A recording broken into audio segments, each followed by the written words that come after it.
गौतम बुद्ध ने बताए, बेचैन मन को शांत करने के तरीके। इन 6 चरणों को समझे तो आपके बस में होगा मन। कहते हैं कि मन इतना चंचल होता है कि यदि वह निरंतर में न रहे तो व्यक्ति अशांत महसूस करने लगता है।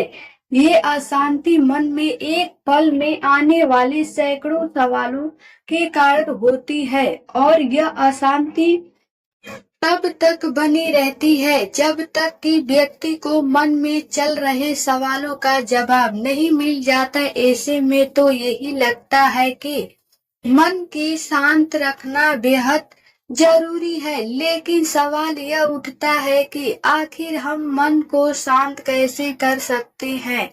गौतम बुद्ध के मुताबिक मन को शांत करने के लिए उसे समझना जरूरी है। पत्रिका काम इस लेख में आपको बता रहा है। गौतम बुद्ध ने बताए वे तरीके जिनसे मन को समझना आसान होगा और हम उस पर कंट्रोल करने का प्रयास कर सकेंगे। मन को जानने से जुड़ी है गौतम बुद्ध की ये कहानी है। पहला चरण। एक बार एक व्यक्ति गौतम बुद्ध के पास गया और पूछा कि मन को नियंत्रित करने का पहला चरण क्या है। बुद्ध कहते हैं, अपने मन को समझने का पहला चरण है इसके द्वार दिए गए लालच की व्यर्थता को देखना समझना। दरअसल जब मन अशांत होता है तो कई तरह के लालच देता है, और जिनसे मन द्वारा दिए इन लालचों को पहचान लिया, समझ लो कि उनसे मन को समझने का पहला चरण समझ लिया। फिर व्यक्ति बुद्ध से पूछता है कि लेकिन हमें यह कैसे पता चलेगा हमारा मन हमें लालच दे रहा है और वह लालच व्यर्थ है। इसका जवाब देते हुए बुद्ध कहते हैं, अनुभव से मनुष्य मन के लालच से जिस कार्य को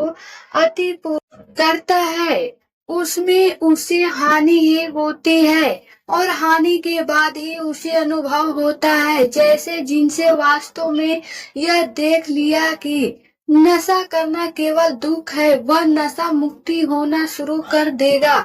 वही जिनसे जान लिया कि ईर्ष्या से खुद का नशा होता है, वह ईर्ष्या से मुक्त हो जाएगा। मन को समझने का यही पहला चरण है। मन को जानने का दूसरा चरण। व्यक्ति बुद्ध से पूछता है, यदि व्यक्ति पहले चरण से यह जान जाता है कि वह मन द्वारा दिए लालचों के कारण दुखी है, तो फिर दूसरा चरण क्या है। बुद्ध कहते हैं, खोज पर निकलना।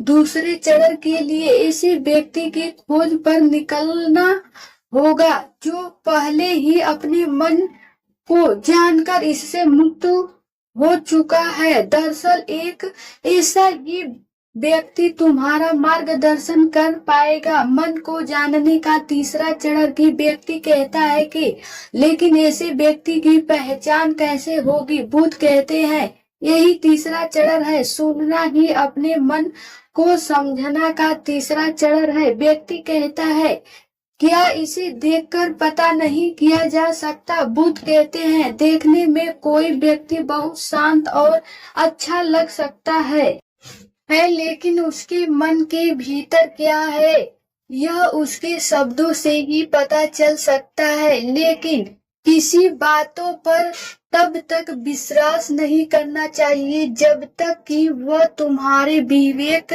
की कसौटी पर खड़ा न उतरे। मन को जानने का चौथा चरण। गौतम बुद्ध कहते हैं कि कर्म ही मन को समझने का चौथा चरण है। खुद को जानने के लिए सही दिशा में कर्म करना जरूरी है, लेकिन कर्म करते हुए व्यक्ति हर बार 2 गलतियां करता है। पहली गलती यह कि शुरुआत ही नहीं करना, और दूसरी गलती यह कि पूरा रास्ता तय न करना। इन दोनों ही गलतियों के पीछे हमारा मन होता है। व्यक्ति अपने कर्म को पूरा इसलिए नहीं कर पाता क्योंकि वह सोचता है कि मैं कल से शुरुआत करूंगा तो कोई यह सोचता है कि मैं असफल हो जाऊंगा। इन गलतियों का मुख्य कारण है जागरूकता की कमी। इसके बिना मन व्यक्ति को सही दिशा में चलने ही नहीं देता। मन को जानने का पांचवा चरण। गौतम बुद्ध कहते हैं कि मन को जानने और समझने का पांचवा चरण है जागरूकता।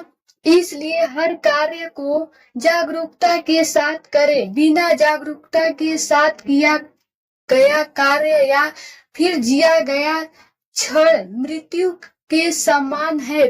व्यक्ति बुद्ध से पूछता है, अपनी जागरूकता के स्तर को कैसे बढ़ाया जा सकता है? बुद्ध ने जवाब दिया, ध्यान की मन के जानने का छठा और अंतिम चरण ध्यान ही मन को जानने, समझने और नियंत्रित करने का अंतिम चरण है।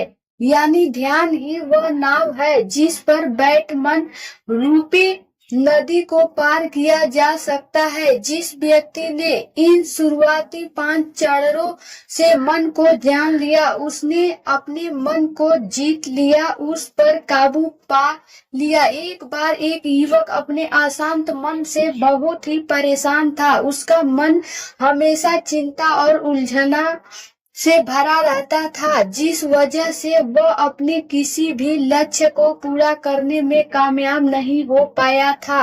अपनी इस सब परेशानियों के समाधान के लिए वह एक जैन मास्टर के पास आया और बोला, मास्टर, मैं अपने मन से बहुत परेशान हूँ। मेरे मन में हमेशा कई तरह के विचार आते रहते हैं।